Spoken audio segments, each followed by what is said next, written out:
আমার নবীজি 25 বছরে বিয়ে করেছেন। মেয়ে ফাতিমাকেও বিয়ে দিয়েছেন অল্প বয়সে। নবীজি মেয়েকে বিয়ে দিবেন। ধনী ধনী মিলিয়নার বিলিয়নার খেজুর বাগানের মালিক সাহাবীরা আসছেন বিয়ে করতে। রাসূল বলছেন নট এলাও হবে না, আমার পছন্দের লোক এখনো আসে নাই।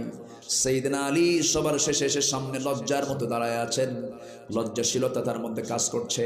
রাসূল বলছেন আলী তুমি কি আমার মেয়েকে বিয়ে করবা নাকি? হুজুর দিলে করা যায়, টাকা পয়সা আছে নাকি? হুজুর টাকা পাবেন কি? বাড়ি তো নাই।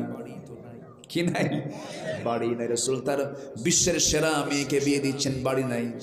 এবার কি খোঁজে এখনকার মেয়ের বাপরা? কি খোঁজে? চাকরি আছে কিনা, বাড়ি কমান আছে, মঙ্গল গ্রহে অফিস আছে নাকি?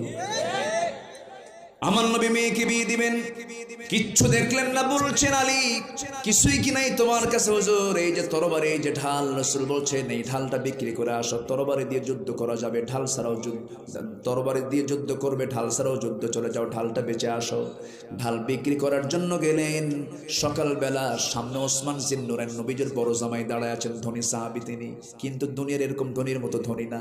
নবীর কাছে এসে মাঝে মাঝে বলতেন হুজুর আপনি আমার জন্য দোয়া করেন, আমি ওসমান আমার জন্য সম্পদ কমে। আমি তো এই জীবনে কখনো পাই নাই কোনো লোক এসে বলছে হুজুর আপনি দোয়া করেন আমার সম্পদ যেন কমে যায়, এরকম দোয়া তো কোথাও পাই না। কিন্তু ওসমান ধনী ছিলেন, তিনি সম্পদ কমার জন্য দোয়া করেছেন।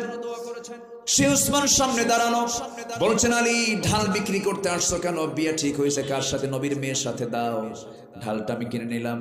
ঢালটা কিনে নেওয়ার পর পর বলছেন ওরে আলী ঢাল তো তোমাকে না দিলে কেমন হয়, তুমি যোদ্ধা মানুষ, যেহেতু তুমি আমার ভাইরা হয়ে যাচ্ছ আমি তোমাকে আগাম গিফট করলাম, দিয়ে দিলাম, যাও ঢালও দিলাম টাকাও দিলাম, যাও। এমন ব্যবসা করলেন, টাকাও পেলেন ঢালও পেলেন। নবীর সামনে দাঁড়ায় আছেন, টাকা দেখেন নাই রাসূল। ঢাল দেখে বলছেন আলী মনে হয় ঢালটা বিক্রি হয় না। হুজুর ঢাল বিক্রি হয়ে গেছে, কিন্তু যেই যে ঢাল দেখতেছে হুজুর ঢাল বিক্রি করছে, আবার উপহারও পাইছে, টাকাও পাইছে। কে কে তোমার উপকারটা করলো? ওসমান। লোক আর খুঁজে পাও নাই, আমার জামাই, তুমি তার কাছে গেছো। আমার নবীজি মেয়েটাকে বিয়ে দিলেন, সামান্য ঢাল বেচার টাকা মোহরনা বানায়া দিলেন। সেই বিক্রি করা ঢাল দিয়ে বিয়েটা সম্পন্ন হলো।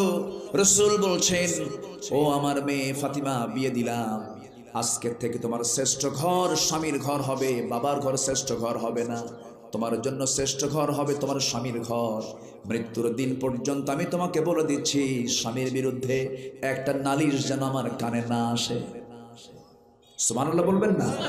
তুমি মেয়ের মা হবে, তুমি ছেলের মা হবে, সন্তানদের মা হবে, ওই ঘরটাই তোমার আদরের আসল ঘর হবে। যাও চলে। আমার নবীজি একদিন তার মেয়ে কি তার বাড়িতে এসে দেখলেন বসে বসে নামাজ পড়তে। রাসূল বলছেন মেয়ে ফাতিমা বসে বসে নামাজ পড়ো কেন?